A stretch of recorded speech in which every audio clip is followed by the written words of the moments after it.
आती। वह केवल कहते कि हमने जो आज तक किया वो काम नहीं आता है, उससे आगे प्रैक्टिकल के लिए जैसे बच्चे को हॉस्पिटल में सीनियर डॉक्टर के पास जाना पड़ता है, प्रैक्टिकल करना पड़ता है, वो पेशेंट के ऊपर खुद रिसर्च करता है, इसी तरह हमें भी ऐसे सीनियर हमारे जो संत हैं, सद्गुरु हैं, उनके पास जाकर अपने अंदर वो भगवान है तो कहाँ है, उसको खोजना पड़ेगा, पूछना पड़ेगा, उनकी सेवा करनी होगी। गीता में इसलिए जब अर्जुन ने पूछा मैं कैसे मिलूं भगवान से, कैसे अपने मन को शांत करूं, क्योंकि अर्जुन को भी भगवान कृष्ण ने कहा कि तू ये गांडीव छोड़ के बैठ गए, तूने सही नहीं किया, तेरा मन तो बहुत चंचल हो उठा है, उसको तू अपने बस में कर। तब अर्जुन कहता है चंचल ही कहते कि चंचल मन जो है हे प्रभु, ये बहुत मुझे दूर तक ले जाता है, सोचते सोचते मैं कहां से कहां तक पहुंच जाता हूं।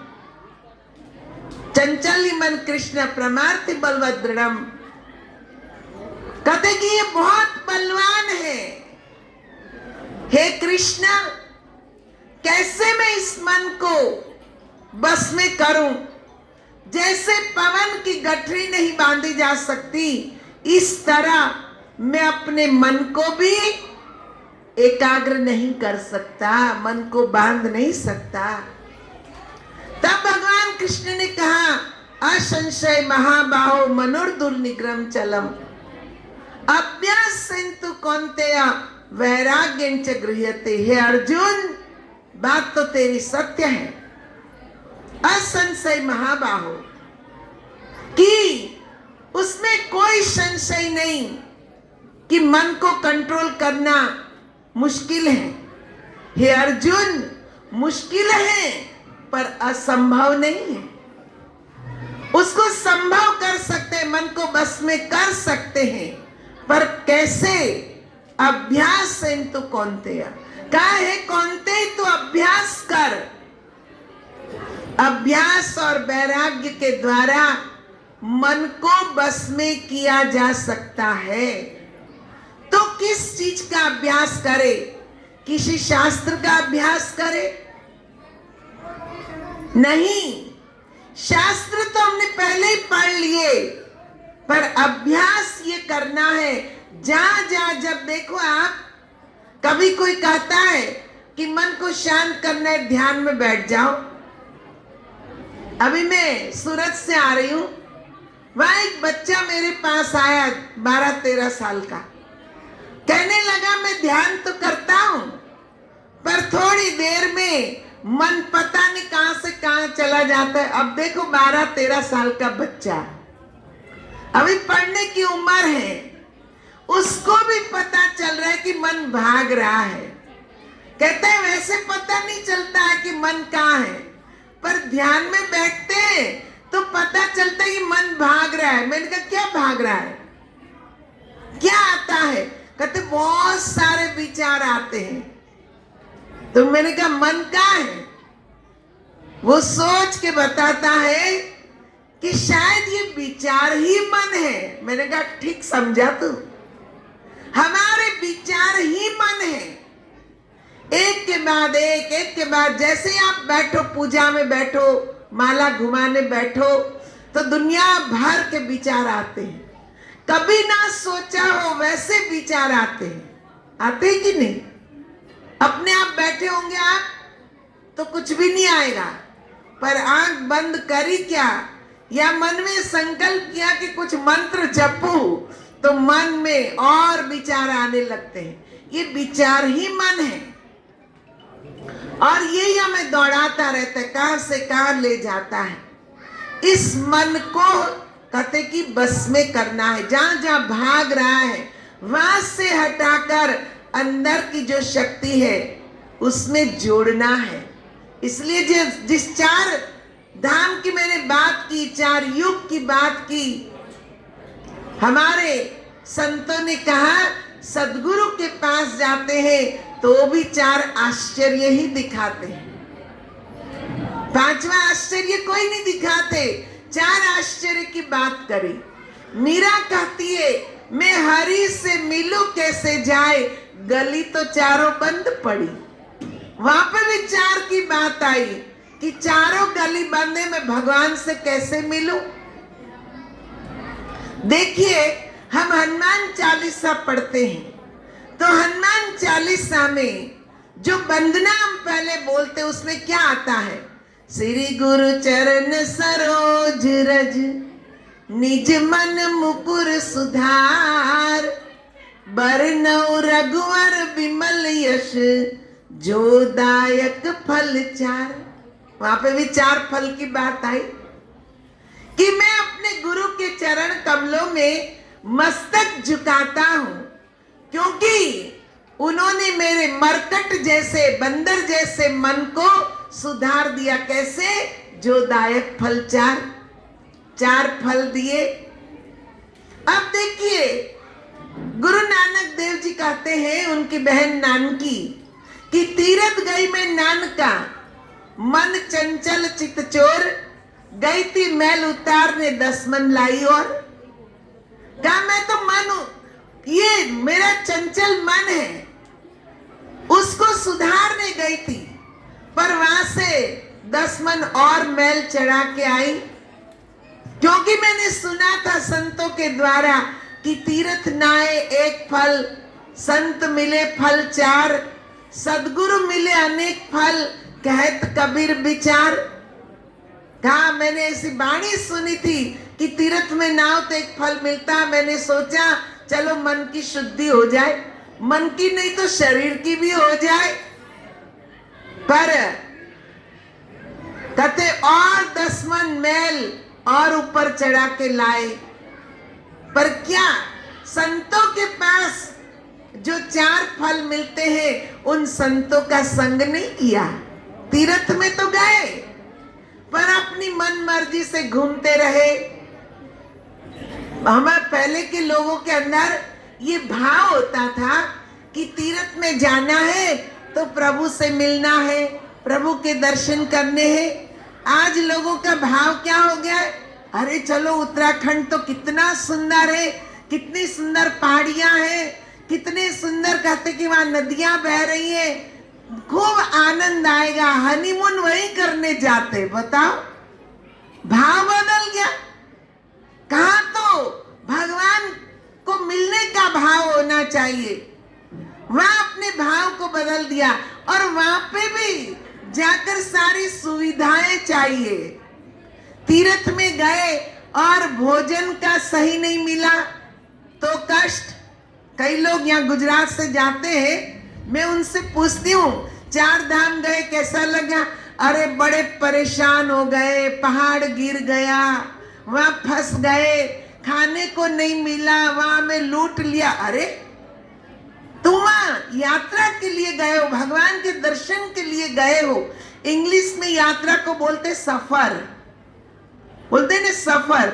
और सफर का एक अर्थ होता है दुख। भाई जब तक तुम्हें कष्ट ना मिले, कष्ट ना हो, तो भगवान की यात्रा किस बात की? गुजराती में कहते हैं कि अगर यात्रा के लिए गए और वहां भाव है भगवान से मिलने का, तब तो तुम्हारी यात्रा सफल। क्या प्रेम से भाव से गए तो तुम्हारी यात्रा, नहीं तो दाल भात शाक और पात्रा, पतोड़ बोलते ना पात्रा, कहता वही है, दाल भात सब्जी खाओ, पात्रा खाओ और आ जाओ। पर भाव से की तो यात्रा, पर भाव से हम करते नहीं है। मन हमारा कुछ और सोच रहा है, इसे मन को डाइवर्ट करना है, इसी का अभ्यास करना है कि हे मन तू भगवान के लिए जा रहा है तो भगवान की सोच कि वहां मुझे प्रभु के दर्शन कराने वाले कोई बड़े ऋषि मुनि संत मिल जाए, ज्ञानी मिल जाए। अगर ये सोच लेकर चलेगा तो तुझे वो भी वहां मिलेगा।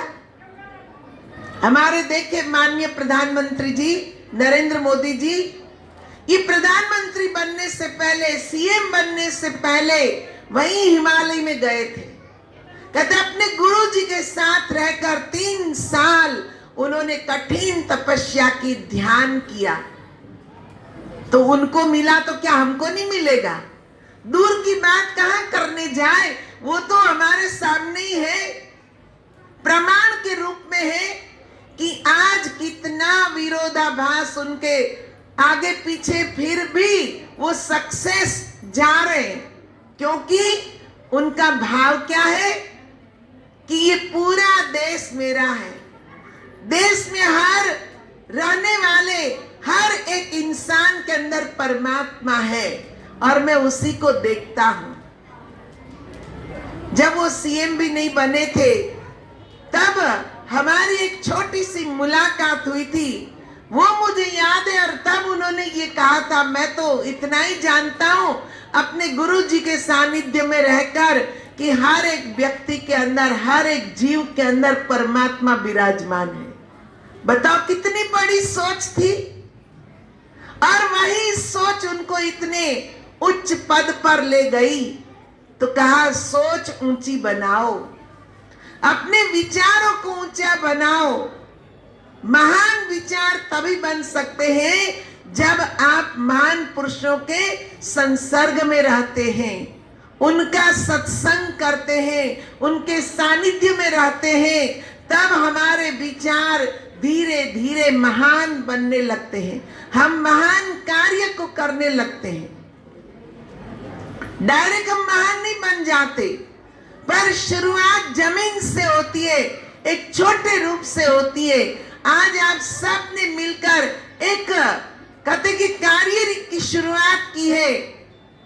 जहां कुछ नहीं था वहां आज इतना सुंदर हॉल बन गया। धीरे धीरे सबके सहयोग से 4 धाम बन जाएंगे, और भी विकास होगा।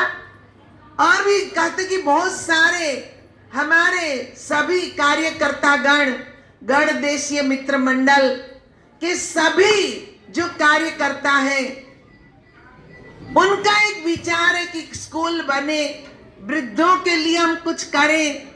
सोच कितनी महान है।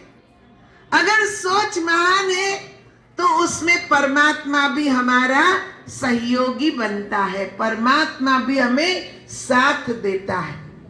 इसलिए सज्जनों, समय भी बहुत हो गया है, पर जो कुछ आप लोगों ने सुना उस पर आप विचार करें। देखिए हमारे गुरु महाराज जी, हृदय सम्राट श्री भोले जी महाराज, माता श्री मंगला जी आपके उत्तराखंड के ही है, पौड़ी गढ़वाल के ही है। माता जी का मायका टिहरी गढ़वाल से है।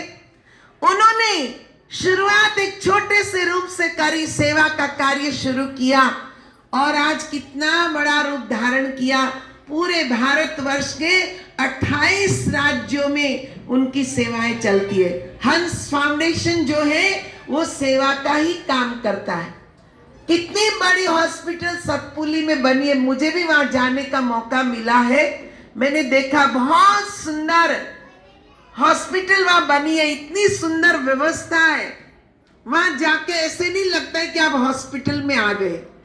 इतनी सफाई, इतना सुंदर कार्य वहां, हर एक डॉक्टर, नर्स, अटेंडेंस सब इतना अच्छा काम करते हैं।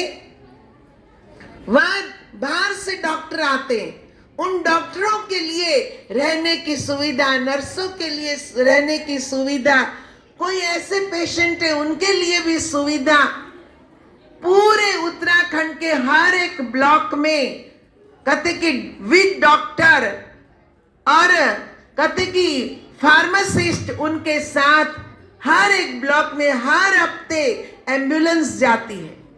वहां कहते मरीजों की जांच होती है, जिनको तत्काल दवाई की जरूरत है वहां दवाई दी जाती है, जिनको ऑपरेशन की जरूरत है उनको सतपुली लाया जाता है। कितनी बड़ी आंख की हॉस्पिटल हरिद्वार में श्री हंस आई केयर के नाम से हरिद्वार में हॉस्पिटल खोली है। मैं वहां अपनी आंखों का चेकअप कराने